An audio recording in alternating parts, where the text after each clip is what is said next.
All right, welcome back to the mothership. Thank you for joining us yet again. Look at this white hair and my mustache. Look at that. God damn, son. Anyway, we just watched episode. Oh my god. Can you believe that this is something that we're even doing? I don't know. So we just watched episode fucking 3. And god damn, they sure know how to fucking give us just a little bit of fucking story and then it's over. That's my first thing. That's just like, I knew too, like 15 seconds, I was like, oh, this is the fucking, right? But I was like, oh no, this is what they're considering the climax and the fucking show's over for today. Damn. So, whatever, man. Crazy shit. Anyway, the kids did ask him, why didn't you escape? Which we talked about this last week. Why didn't you escape? You could have escaped at any time. And he said, well, motherfucker, I didn't have a ship, which I called that. Whether or not he's still bullshitting them or whatever, but I think anybody would have known, like, escaping and then stealing a ship is two separate fucking problems. But being in the jail cell with a motherfucker who has a ship, right? A couple people emailed me or messaged me last week and they said, well, episode 3 is going to be the one where you're going to see a bunch of wokeism and a bunch of this and a bunch of that. And like, I guess they're referring to the parents where there was 2 ladies concerned about 1 child, which I guess if we, were really looking for shit to bother us, we would think, oh, they have 2 moms. But maybe that was their fucking aunt. Maybe that was their mom and their aunt. Maybe that was her 2 older sisters. We really don't know. So I don't have a problem with that. The one problem I do have is that there was only 1 parent for all the other 3 kids. And like, we know, you could say, oh, well, the other parent is at work. But like, what's his name? Win? His dad with the fucking cool, I wore those glasses like my whole young life. Cool glasses, by the way, Win's dad. But we know he's super serious about his job, and we know that everything is super important. And he was there.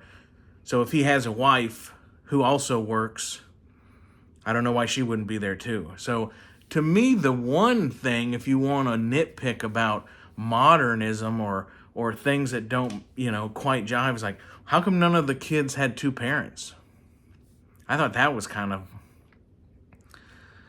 sad. I guess it's sad, if anything. Like, I'm not up in arms as a whatever the fuck people want to label you as, but like, I thought that was kind of sad. Now, we do know that the not Max Rebo elephant kid has 2 parents, right? Or we assume that because, well, in the first episode, Win said, hey, do you still have your dad's tools? Which might mean that maybe his dad isn't, maybe he passed away, or he's, why would he say, do you still have them? Meaning like maybe his mom was planning on getting rid of him. So we don't know if he's in the picture. But all in all, I would say for 4 kids, there not being 2 parents, except possibly the Geordie LaForge kid having 2 representatives of guardianship there. But like, where's everybody's other parent? I thought that was kind of strange. Maybe that's how, maybe they're all working in the mine or something. Like maybe there's only 1 parent and, they like bring the slaves up from the mines for breeding and then send them back down. Who fucking knows? But yeah, I was told that, oh, this is going to piss you off. And I don't even know why people would tell me that. Because it's not like I don't openly talk about really any political shit on here. Which is mainly because, like, that's not what we're here for, right? We're here to talk about Star Wars and whatever the fuck else tickles our fancy. Sometimes we talk about guns. Sometimes if you're with Ed and maybe Rick, Left Coast Graphics, we talk about swords. Like, we talk about whatever. But, if I was going to start some sort of political channel, we'll do that. But that's not what this is about. So, but yeah, why was there not two parents for anybody? I thought that was sad. You know, like this whole, like, is that a broken home planet? I don't know, but whatever. But if you do want to say something political, like the government, it is easier for the government to control households when there's only one parent, right? So maybe that's why this society, who's hidden and could be involved with, first order type crazy shit, like maybe that's, maybe they just have a breeding program and then they just assign a kid to a parent or a few kids if you're the elephant species. I don't know. So maybe we'll, where's Wynn's mom? What's up? We don't know. But yeah, fucking these episodes are too short, man. If you're gonna, I don't know what it was, what the difference is really, but like, if you watch Kojak or Cheers or Night Court, like all those shows were 30 minutes, but they I don't know if it's because Kojak obviously wasn't a comedy, but there was comic relief in it, but like, I don't know, those shows didn't ever, when they ended, you never really felt like you were gypped, even though they were still 30 minutes. I don't know if maybe this is more of like a dramatic thing. Like if you remember, what were some shows back in the day that like ER or The Practice or, all those shows were an hour. So maybe like the dramatic sense of this Skeleton Crew, maybe that's why after 30 minutes you go, oh, fuck, it's over. Whereas, like I said, Night Court and fucking Wings and Cheers and whatever, you were even after 30 minutes, you were satisfied. And those were actually even less, they were probably more like 27 minutes because you had commercial interruptions and shit like that. So I think that's a weird phenomenon, how a lot of us grew up watching 30-minute shows and we were placated with the way the story wrapped up. Also, I guess those shows were stories in of themselves, right? Like there's not too much chronological order needed to watch Night Court, except like when the what's her name? Remember the first bailiff with Bull, the old lady, like when she died, right? And then they got a different one. There was like two old white ladies, and then they got the black lady that most of us all remember because she stayed the longest. But like, same thing with like Seinfeld. Is there like a chronological order to that? Except in like they had part 1 and part 2 sometimes. Like, so I don't know. Maybe the overall bigger story arc makes us not satisfied at the 30-minute mark with the Skeleton Crew. I'm not sure. We saw an Isha Tib who had both his eyeballs, so I guess that's not the one that got shot in the eye, but he had like some weird leg attached to his leg because he had a gimpy leg, and he talked like a pirate again. Like Gilster, shout out to you, Gilster. Me and Gilster talk about, and we have discussed this for a long time, but like, the aliens don't, and me and Rick discussed this too, but like the aliens don't need to be speaking fucking basic, that was not a thing in the original trilogy, right? Aliens should be speaking their own language, and if they need to have subtitles, that's fine, but of course not everybody had subtitles in the original trilogy, and it was okay. It was kind of like, it was like Bob Newhart's telephone gag, right? Like the Jude Law character, when he saw that Isha Tib, we didn't have to know anything that he said, right? He could have said, like Han talks to Chewie and Chewie understands Han's English basic language, but so like we could still have that, right? Like an educated watcher can fill in the fucking blank, right? It's just like reading shorthand, right? Like cognitive reasoning dictates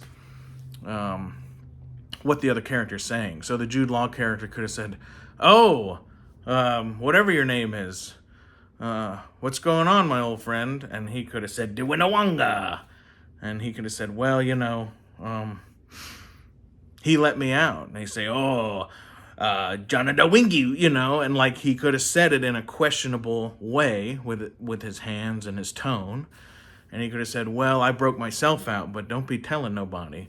And I think that things like that would make it much more, that would make us feel like it's more of an OT, a real Star Wars thing. Have had some people who I respect dearly, they watched the last 2 episodes and they said, "Well, the show is okay, but it ain't no fucking Star Wars."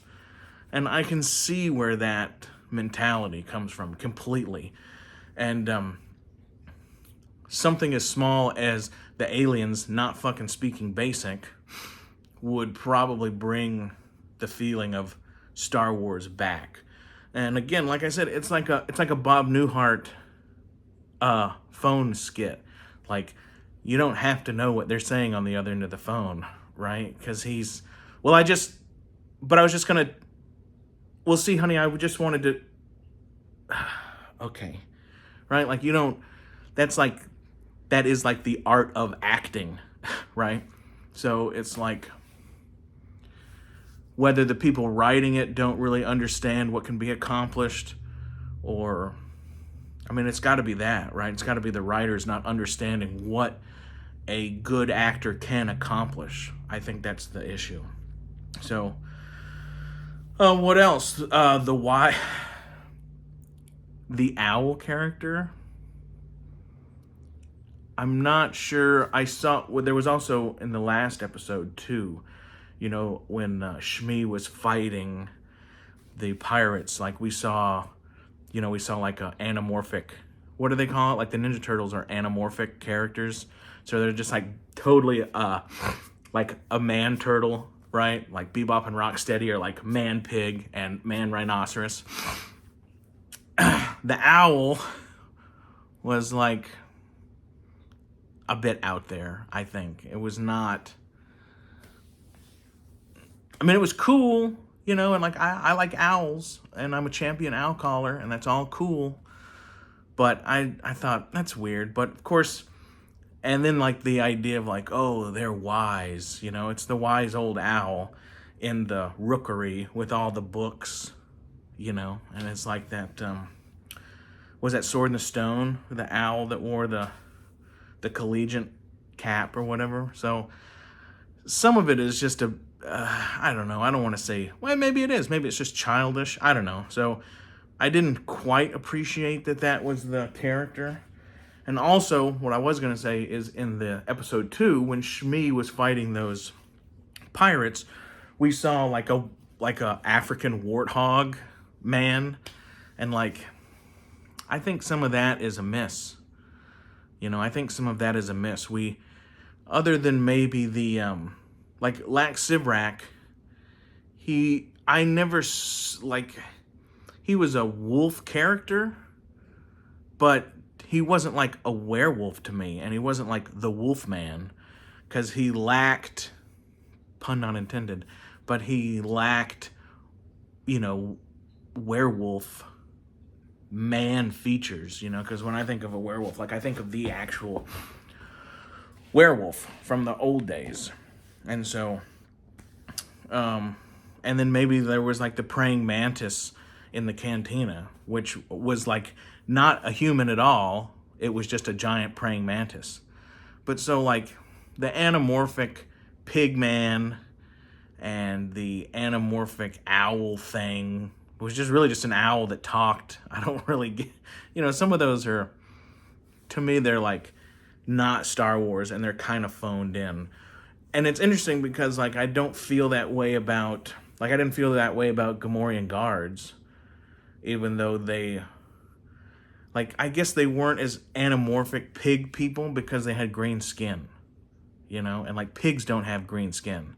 But if they would have been pink like a pig, or if they were like the warthog guy, who I guess kind of had blue fur, but he had fur, like he just looked like a guy with a warthog head on. So some of those kind of miss for me. I don't really know how to explain it, but it's just like, it does not have that Star Wars Cantina fucking vibe, you know?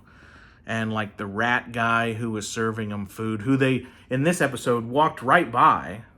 They walked right, it's like they only have the one part of that set. And they had to walk by like the exact same guy. And I guess they had that little fight breakout, which was supposed to, you know, that'll be their save, right? They'll say, well, he was busy looking at that. But the kid still walked right in between him and that. So there's a distraction. There's people looking at it. And then they walk right through their field of view. So I thought that was kind of strange. But anyway, all in all, I'm still kind of giving the show like a, you know, I'm excited about, I'm not excited about it all fucking week long, but today I realized it was Tuesday, and I was like, oh, we're going to watch that fucking shit again. We'll see what's up. But I'm probably just more excited to engage with the community about something that we're all, I'm not going to say passionate about, but interested in, you know? Because I don't think it's just like Acolyte. Like, I don't think very many of us were passionate about it, but we were interested to see it. At least maybe those of us with channels who wanted to make content for it. We were, you know, excited to see it. We were interested in seeing it and then discussing it with members of the community. Shout out again to Gary's Grails, who sent me a Brutus Sivrak, the astonishing Wolverine.